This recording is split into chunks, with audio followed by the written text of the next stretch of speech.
মোটামুটি সবাই ত্বক পরিষ্কার রাখার জন্য মুখ পরিষ্কার করে থাকি, সেই সাথে বিভিন্ন রকমের ক্রিমও ব্যবহার করা হয়। কিন্তু আপনি জানলে অবাক হয়ে যাবেন, আপনার এই সুন্দর চেহারার মধ্যে লুকিয়ে আছে এই প্রাণীটি। এর নাম হলো ডেমোডেক্স মাইটস। এই অদ্ভুত প্রাণীগুলো আমাদের চোখের পাপড়িতে বসবাস করে। এরাই শুধু একমাত্র প্রাণী যারা মল ত্যাগ করে না বা এদের মলদ্বার নেই। এদের শরীরের গঠন এতটাই বিশেষ যে এরা আমাদের ত্বকের তেল খেয়ে বেঁচে থাকে। আমাদের মুখে এদের উপস্থিতি সাধারণত ক্ষতিকর কোনো বিষয় নয়, বরং কিছুটা উপকার আছে। তবে এদের সংখ্যা যদি বেড়ে যায় তখন আমাদের ত্বকে ব্রণ সহ বিভিন্ন সমস্যা দেখা দিতে পারে। আপনি কি কখনো স্বর্গে যাওয়ার সিঁড়ি দেখেছিলেন? চলুন স্বর্গে যাওয়ার সিঁড়ির সাথে পরিচিত হওয়া যাক। এই সিঁড়িটি হাইকু সিঁড়ি বা স্বর্গের সিঁড়ি নামেই পরিচিত। স্বর্গীয় এই দৃশ্য দেখতে সিঁড়িটি 4000 ধাপ বেয়ে কুলাউ পর্বতের চূড়ার উপরে উঠতে হয়, যার উচ্চতা মাটি থেকে 2400 ফুট। এই সিঁড়ি ব্যবহার করা মূলত বেআইনি, কিন্তু তারপরেও প্রতি বছর 4000-এরও বেশি পর্যটক এখানে আসেন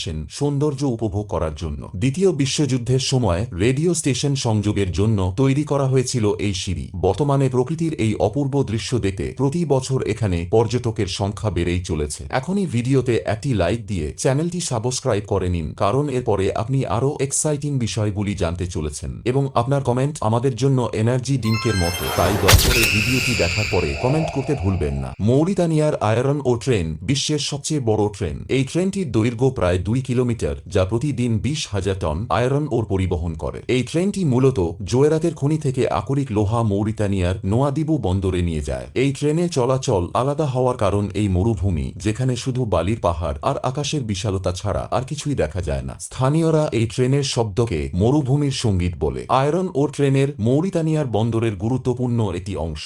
ভুটানের রাজধানী থিম্পুতে ইলেকট্রিক ট্রাফিক সিগন্যাল নেই। এটি বিশ্বের একমাত্র দেশ যেখানে গাড়ির জন্য ট্রাফিক লাইটের প্রয়োজন পড়ে না। এখানকার মানুষগুলো এতটাই দায়িত্বশীল যে তারা একে অপরের প্রতি সম্মান দেখিয়ে গাড়ি চালায়। রাস্তায় গাড়ির সংখ্যা যেমন কম, তেমনি সবাই একে অপরের জন্য অপেক্ষা করতে জানে। এই দেশের সরকারও এই সিস্টেম বজায় রাখতে চায়, কারণ তারা বিশ্বাস করে যে ট্রাফিক সিগন্যাল ছাড়া বিশ্ববাসীর কাছে তারা এক অনন্য উদাহরণ। এই অদ্ভুত নিয়মের মধ্যে এক ধরনের সাদৃশ্য রয়েছে, যেখানে সবাই একে অপরের প্রতি দায়িত্বশীল। দক্ষিণ আফ্রিকার রাজধানী শহর 3টি এবং প্রতিটি শহরের নিজস্ব বিশেষত্ব আছে। কেপটাউন হল আইনসভার রাজধানী, এটি দেশের সবচেয়ে বড় শহর। এরপর প্রিটোরিয়া শহর হচ্ছে প্রশাসনিক রাজধানী, যেখানে সরকারের গুরুত্বপূর্ণ অফিসগুলো অবস্থিত। আর ব্লোয়েনফন্টেইন শহর হচ্ছে বিচারক রাজধানী, এখানে দেশের আদালতগুলো অবস্থিত। প্রতিটি শহরই দক্ষিণ আফ্রিকার ইতিহাস এবং সংস্কৃতির গুরুত্বপূর্ণ অংশ। ক্যাসোয়ারি পাখি পৃথিবীর অন্যতম বিপজ্জনক পাখি। তাদের ডিমের রং কিন্তু সবুজ, এটি দেখতে খুবই আকর্ষণীয়। কিন্তু জানেন কি, এই সবুজ রঙের পিছনে একটি বিশেষ কারণ আছে। এই রং আসে বিলিভারডিন নামক একটি উপাদান থেকে, যা ডিমের খোসায় পাওয়া যায়। এই রঙের কারণে ডিমগুলো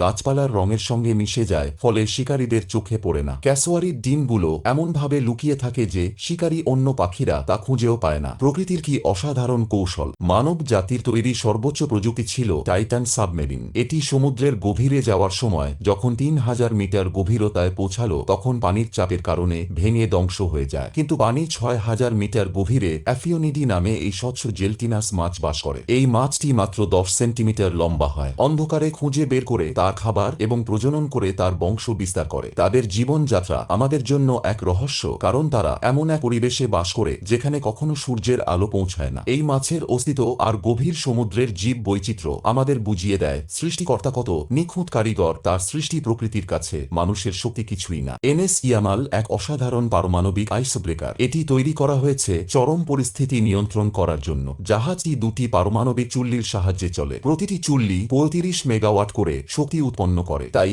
2.3 মিটার পুরু বরফ ভেদ করে এটি 3 নট গতিতে এগিয়ে যেতে পারে। ইয়ামালের কাঠামো বিশেষ ম্যাটেরিয়াল দিয়ে তৈরি করা হয়েছে যাতে বরফ ভাঙার সময় কোনো ক্ষতি না হয়। এর উন্নত নেভিগেশন সিস্টেম আর্কটিক জলপথগুলোকে চালু রাখতে সাহায্য করে। এই জাহাজটি দীর্ঘ সময়ের জন্য জ্বালানির মজুত রেখে কাজ করতে পারে। রাশিয়ার ভূরাজনৈতিক ও অর্থনৈতিক কার্যক্রমে এর অবদান অপরিসীম। এই পারমাণবিক শক্তি চালিত জাহাজটিকে বরফের সমুদ্রের রাজা বলা যায়। সুইজারল্যান্ড বিশ্বের একমাত্র দেশ যেখানে জরুরি অবস্থার সময় সুইস জনসংখ্যার চেয়েও বেশি লোকদের বাংকারে জায়গা দিতে পারবে। সুইজারল্যান্ডের সরকার দেশের প্রতিটি নাগরিকের জন্য নিরাপত্তা নিশ্চিত করতে বাংকার নির্মাণে ব্যাপক পরিমাণে অর্থ খরচ করেছে। এই বাংকারগুলো শুধু যুদ্ধকালীন সময়ের জন্যই নয়, বরং প্রাকৃতিক দুর্যোগের সময় ব্যবহার করা হয়। প্রতিটি শহরে, গ্রামে, এমনকি পাহাড়ের মধ্যে পর্যন্ত এই বাংকারগুলো দেখতে পাওয়া যায়। সুইজারল্যান্ড যে কোনো সংকট সংকট মোকাবেলা করতে প্রস্তুত। বিশ্বের সবচেয়ে বড় কার্গো জাহাজ এমএসসি ইরিনা। এই বিশাল আকার জাহাজটি এত বড় যে এর মধ্যে 24,346টি কন্টেইনার ধারণ করার ক্ষমতা রাখে। এটি শুধু একটি জাহাজই নয়, বরং একটি চলমান শহরের মতো। এমএসসি ইরিনা দৈর্ঘ্য প্রায় 400 মিটার, যা প্রায় 4টি ফুটবল মাঠের সমান।